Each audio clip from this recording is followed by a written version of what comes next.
Hello students, स्वागत आप सबका हमारे इस यूट्यूब चैनल पर। नेक्स्ट हम यहाँ पर स्टैटिस्टिक का एक टॉपिक करेंगे जिसमें टॉपिक रहेगा आप लोगों का रेंज। ये टॉपिक बड़ा ही ज्यादा इजी टॉपिक है। अब तक आप लोगों ने देखा होगा कि स्टैटिस्टिक जब भी हम लोगों ने करा है ऑलमोस्ट आप लोगों को बस फॉर्मूलाज ही याद रखने हैं। अगर आप लोग वो फॉर्मूलाज याद रख लेते हैं आप लोग बहुत आसानी से इन क्वेश्चंस को सॉल्व कर लेते हैं। ठीक है, सो रेंज टॉपिक समझते हैं। रेंज में जो फॉर्मूला यूज होता है फॉर द डिस्क्रीट, कॉन्टिन्यूस और रॉ डाटा के लिए क्या फॉर्मूला यूज होता है, तीनों की तीनों चीजें हम यहाँ पर इसी वीडियो में डिस्कस कर लेंगे। मतलब ये सबसे ज्यादा इजीएस्ट है और इसकी पेपर में कभी कभी डिफाइंड भी पूछ लेते हैं। तो सबसे पहले मैं आप लोगों को रेंज का फॉर्मूला ही बता देता हूँ, क्योंकि जब आप लोगों को रेंज का फॉर्मूला पता चल जाएगा ना, तभी आप लोगों को ये पता चल जाएगा कि आपका यहाँ पर जो फॉर्मूला है वो क्या आने वाला है। ठीक है, एक बार मैं चेंज कर लू बस इसको।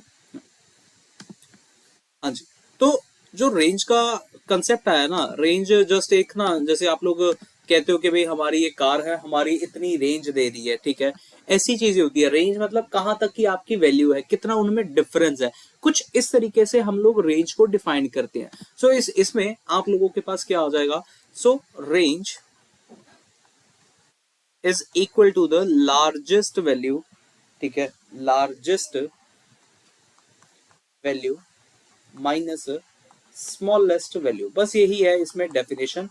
Largest value minus smallest value.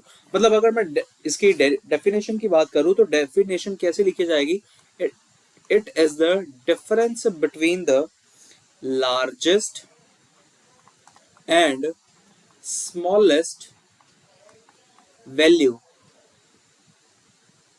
Of the data in the given series. मतलब ये इस तरीके से इसकी हम लोग डेफिनेशन डिफाइन करते हैं। ठीक है, तो फॉर्मूला आप लोगों को समझ में आ गया होगा, R is equal to the L minus S. आप लोग इस तरीके से भी लिख सकते हो। अच्छा, इसमें एक और चीज आती है जो मैं बता रहा था आप लोगों को, कॉफिशिएंट ऑफ रेंज की। तो कॉफिशिएंट ऑफ जो रेंज है वो भी बड़ा ही ज्यादा सिंपल है, उसका भी एक सीधा साधा फॉर्मूला है, L minus S upon L plus S आएगा। ये फॉर्मूला है बस। मतलब पहले क्या आ रहा है, एल माइनस एस आ रहा है, ऊपर माइनस आ रहा है, फिर उसी जगह पे प्लस आ रहा है। तो कुछ खास ज्यादा हमें यहाँ पर मतलब रट्टा भी नहीं लगाना, कुछ याद भी नहीं रखना, हो जाएगा आप लोगों से ये टॉपिक। ठीक है, सो स्टार्ट करते हैं क्वेश्चन अपने सॉल्व करने, जिसमें हम लोग सबसे पहले समझेंगे फॉर द इंडिविजुअल सीरीज और फॉर द रॉ डाटा आप लोगों को कैसे क्वेश्चन सॉल्व करे जाते हैं। ठीक है, फॉर रॉ डाटा पहला केस हम लोग यहाँ पे डिस्कस करते हैं। अगर फॉर रॉ डाटा में मैं आप लोगों को ऐसा बोलूं कि भाई आपके पास एक डाटा है जिसमें कुछ ना एक्स की वैल्यूज है, एक्स की टर्म्स है, इस तरीके से है। एक्स है 200, फिर है 300, फिर है 350, ये रैंडम कुछ भी हो सकता है। ठीक है, 375, एक पर्टिकुलर ऑर्डर नहीं है, 400, 420, 480। ठीक है, और लास्ट में 500। तो अब हमें ये बताना है कि भाई यहाँ पे आपकी रेंज क्या है।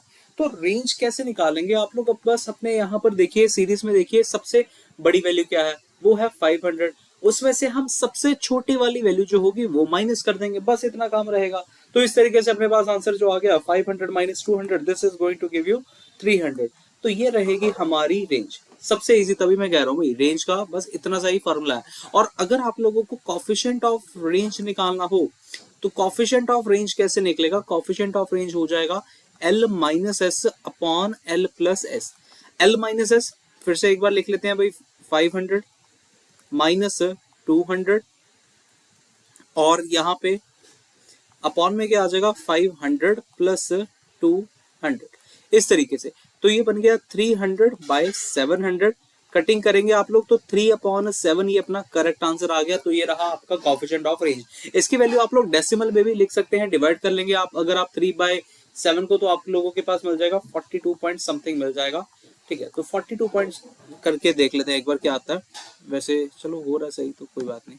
हाँ, तो कोई बात नहीं, आप लोग ऐसे भी कर लेना, 42 पॉइंट समथिंग अगर आएगा तो उससे अपना आंसर क्लियर है। ठीक है, 3/7 आप लोग जानते हैं कैसे करना है। ये केस था हमारे पास रॉ डाटा के लिए। नेक्स्ट केस एक और डिस्कस कर लेते हैं फॉर द डिस्क्रीट सीरीज के। डिस्क्रीट के लिए क्या कंसेप्ट रहता है, डिस्क्रीट में आप लोग अब तो बहुत ज्यादा जानते होंगे कि एक आप लोगों को एक्स दिया जाएगा, एक आप लोगों को फ्रीक्वेंसी दी जाएगी। इसमें क्या करना है, फॉर्मूला इसमें भी सेम है, वही सेम फॉर्मूला हम यहाँ पे इस्तेमाल करेंगे।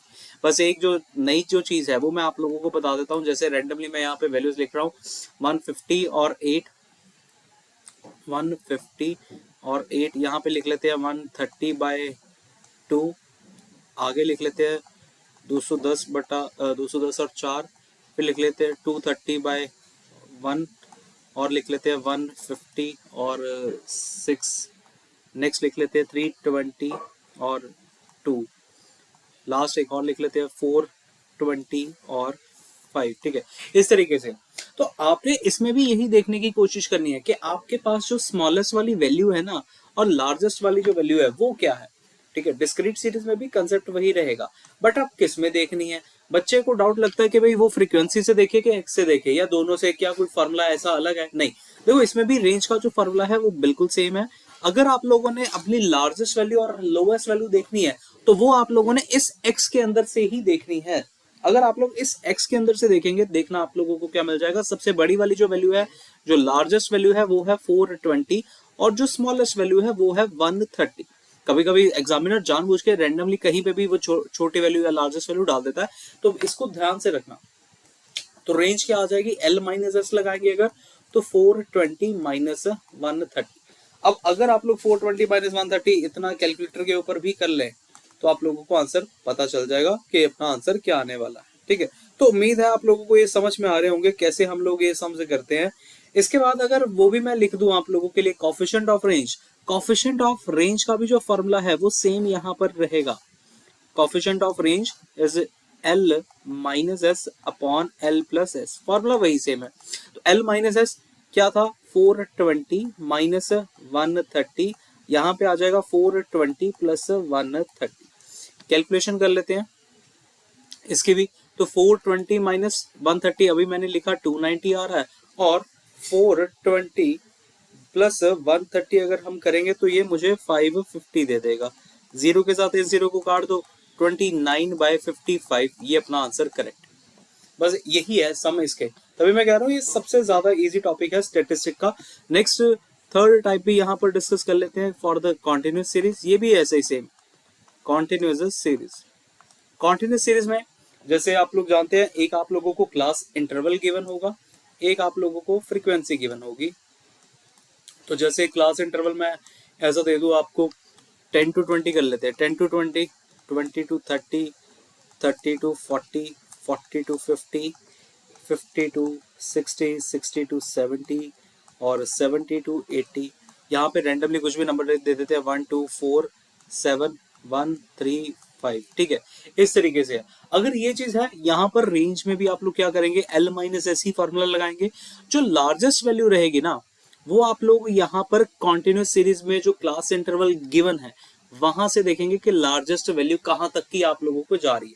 तो ये जा रही है यहाँ पे 80 तक की। अगर ये 80 तक की जा रही है, यहाँ पे 80 लिख देंगे, और स्मॉलेस्ट वैल्यू यहाँ पे कितनी जा रही है, स्मॉलेस्ट वैल्यू यहाँ पे जा रही है आप लोगों के पास 10।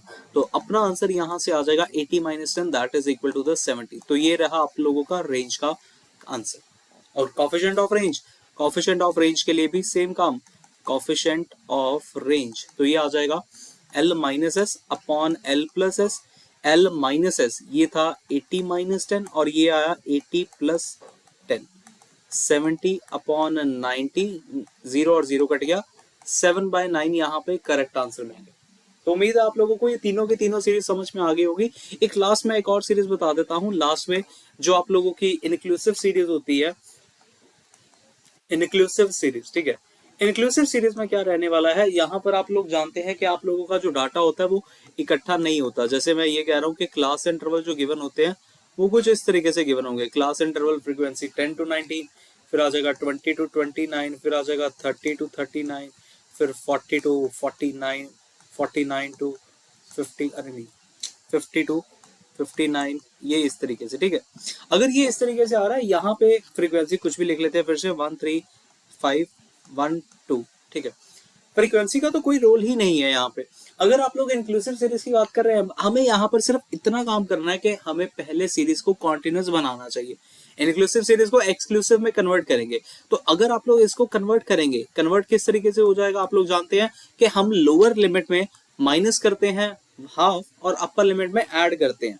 तो यहाँ पे आ जाएगा 9.5 टू 19.5, अगला आ जाएगा 19.5 टू 29.5, फिर 29.5 टू 39.5, फिर 39.5 टू 49.5 और लास्ट में हमें मिल जाएगा 49.5 टू 59.5।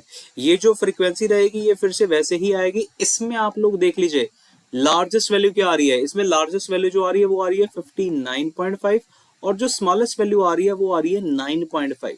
और अगर आप लोग रेंज निकाल रहे हो तो रेंज का फॉर्मूला फिर से वही सेम L माइनस एस आ जाएगा। L यहाँ पे आपका है 59.5 और स्मॉलेस्ट वैल्यू है 9.5। सबट्रैक्ट करेंगे आप लोग तो 50 आप लोगों का करेक्ट आंसर आ जाएगा। और अगर आप लोग कोफिशिएंट ऑफ रेंज निकाल रहे हैं, कोफिशिएंट ऑफ रेंज में L minus S upon L plus S, मतलब ये एक लौता टॉपिक है जिसके अंदर कोई भी फॉर्मूला डिफरेंट नहीं हो रहा किसी भी सीरीज के लिए, ठीक है ना, ना इंक्लूसिव के लिए, ना डिस्क्रीट के लिए, ना कॉन्टिन्यूस के लिए। तो ये इस तरीके से होने वाला टॉपिक है। यहाँ पर 59.5 माइनस 9.5 अपॉन 59.5 प्लस 9.5 ये कर लेते हैं, ठीक है। इसके बाद आप लोग मुझे अपना आंसर कमेंट बॉक्स में बताएंगे कि आप लोगों का इसको सॉल्व करके क्या आंसर आता है, ठीक है। तो उम्मीद है आप लोगों को भी पसंद आई होगी वीडियो को लाइक करना मत भूलेगा जी। अगर आप लोग पहली बार चैनल पर आए हैं, पूरी एक प्लेलिस्ट पड़ी हुई है numerical part of the statistic करके, आप लोग वो सारी की सारी स्टैटिस्टिक के वीडियो देख सकते हैं, जिससे आप लोगों का ऑलमोस्ट कंप्लीट स्टैटिस्टिक कवर हो जाएगा, ठीक है। तो मिलते हैं जी नेक्स्ट पार्ट में किसी और टॉपिक में। स्टैटिस्टिक का अभी भी थोड़ी बहुत चीजें बची हुई है, वो भी मैं बहुत जल्द आप लोगों को यहाँ पे करवा दूंगा। वीडियो को दोस्तों के साथ शेयर करना मत भूलिएगा जी, नीचे आंसर भी जरूर लिखना, ठीक है। मिलते हैं नेक्स्ट पार्ट में। Have a very good day जी। Thank you so much for watching this video.